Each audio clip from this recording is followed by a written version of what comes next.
السلام علیکم ورحمۃ اللہ وبرکاتہ۔ ناظرین و سامعین کرام، آج ہم آپ کی خدمت میں ایسی ٹپس لے کر آئے ہیں کہ موٹی عورت اور پتلی عورت میں کس چیز کا فرق ہوتا ہے، جس کی وجہ سے اس کی پہچان کی جا سکے کہ عورت وفادار ہے یا بے وفا۔ کچھ آپ کی خدمت میں نایاب طریقے بتائیں گے جس سے آپ خود اندازہ لگا سکتے ہیں۔ نمبر 1، جس عورت کی بائیں گال پر تل ہو وہ عورت تیز دماغ ہوتی ہے، جو بھی اس سے بات کی جائے وہ عورت پوری زندگی نہیں بھولتی۔ یہ عورت بہت کمال کی عورت ہوتی ہے۔ نمبر 2، جس عورت کی دائیں گال پر تل ہو وہ عورت بہت ذہین ہوتی ہے، اس میں سے جو اولاد پیدا ہوتی ہے وہ بھی ذہین ہی پیدا ہوتی ہے۔ یہ عورت تو قابل رشک ہے، اس سے جتنا مرضی پیار کیا جائے وہ کم ہے، اور جن کو اس طرح کی عورت ملی ہے وہ آدمی بھی قابل رشک ہے، ان کو بھی اللہ کا شکر ادا کرنا چاہیے کہ اتنی ذہین عورت اللہ تعالی نے عطا کی ہے۔ شکر کے طور پر نماز کی پابندی کریں، جتنا مرضی شکر ادا کریں کم ہے۔ نمبر 3، جس عورت کے پاؤں پر تل ہو وہ عورت نیک ہوتی ہے، اور جس بندے کو نیک عورت مل جائے دنیا میں وہ سمجھے کہ اللہ تعالی نے دنیا ہی میں اسے جنت دے دی ہے، کیونکہ یہ نیک عورت آدمی کے گھر کو جنت بنا دیتی ہے۔ دنیا جنت نہیں مگر جنت سے کم بھی نہیں ہوتی، جس کو نیک بیوی مل جائے۔ نمبر 4، جس عورت کے ہاتھ پر تل ہو وہ عورت عقل مند ہوتی ہے۔ جو عورت عقل مند ہو اس کو اور کیا چاہیے، کیونکہ عقل ہی کی وجہ سے اللہ تعالی نے انسان کو اشرف المخلوقات بنایا ہے۔ اگر عقل نہ ہو، وہ چاہے مرد ہو یا پھر عورت، کسی کام کے نہیں۔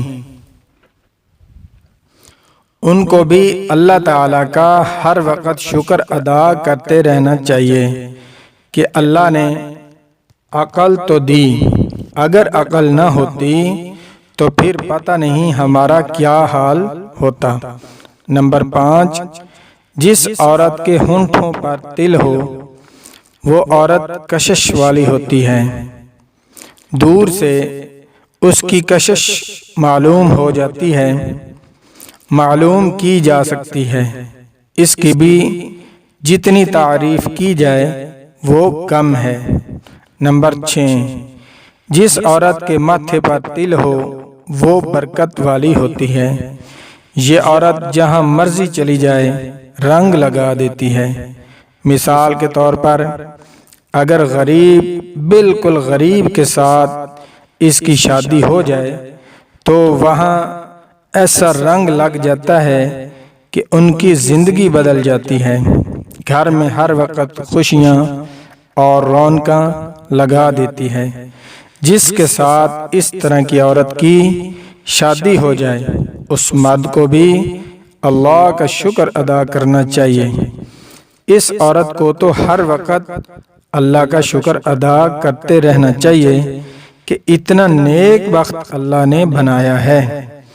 یہ جو نمبر بتائے ہیں ان عورتوں کو کن الفاظ کے ساتھ پکارا جائے اور کن الفاظ کی ضرورت ہوتی ہے تو یہ آپ کے گھر کو جنت بنا دیں گی۔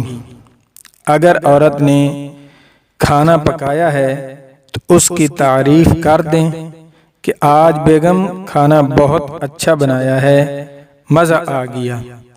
تم گھر میں ہر وقت کتنی محنت کرتی ہو ہمارے لیے، تمہاری وجہ سے ہماری زندگی میں سکون آیا ہے۔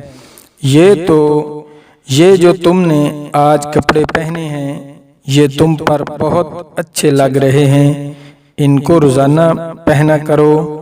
تم تھک جاتی ہو کام کر کر کے، تھوڑی دیر آرام بھی کر لیا کرو۔ میں بچوں کو دیکھ لیتا ہوں، ہم دونوں واک کے لیے چلیں، کچھ دیر واک کرتے ہیں، اکٹھے واک کریں گے اور ساتھ ساتھ کچھ پیار اور محبت بھری باتیں بھی کر لیں گے۔ جب ان الفاظ سے گھر میں بات کرو گے تو پھر دیکھنا کیسے آپ کا گھر جنت بنتا ہے۔ اور میں بہنوں سے بھی مؤدبانہ بات کروں گا کہ عورتوں کو بھی ان الفاظ کی ضرورت ہوتی ہے۔ نمبر 1، بیوی اپنے شوہر کو 4 طرح سے خوش رکھ سکتی ہے۔ نمبر 1، اپنی دینداری سے۔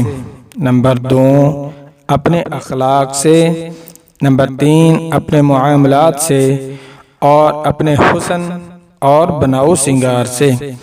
نمبر 4، اس لیے بیوی کو چاہیے کہ شریعت کی حدود میں رہتے ہوئے اپنے شوہر کے لیے بناؤ سنگار کرے اور ایسی گفتگو کرے کہ مرد کا دل خوش ہو جائے اور دل منہ لے۔ اپنے اخلاق کو درست کریں اور پھر مزہ دیکھیں زندگی کا، اور ایسے آپ کی زندگی گزرے گی، زندگی بسر ہوگی کہ آپ کو پتہ بھی نہیں چلے گا کہ زندگی پھولوں کی طرح بسر ہوگی۔ جیسے پھول کانٹوں کے درمیان میں رہتے ہوئے اپنی زندگی گزار جاتے ہیں اور اپنی پتیوں کی خوشبو کو پورے گلستان میں بکھیر دیتے ہیں، ایسے ہی اپنے گھروں کو جنت کا باغ بنا دیں کہ آپ کے شریک جل جائیں مگر آپ پر کوئی ان کا اثر نہ پڑے۔ آخر میں ایک شعر پر اپنی بات مکمل کروں گا۔ جو کسی کو جلاتا ہے خود بھی جلتا ہے ضرور، جو کسی کو جلاتا ہے خود بھی جلتا ہے ضرور، شمع جلتی رہتی ہے پروانہ جل جانے کے بعد۔ زندگی باقی، ملاقات باقی، کل ملاقات ہوگی آئندہ ویڈیو میں، تب تک کے لیے اللہ حافظ۔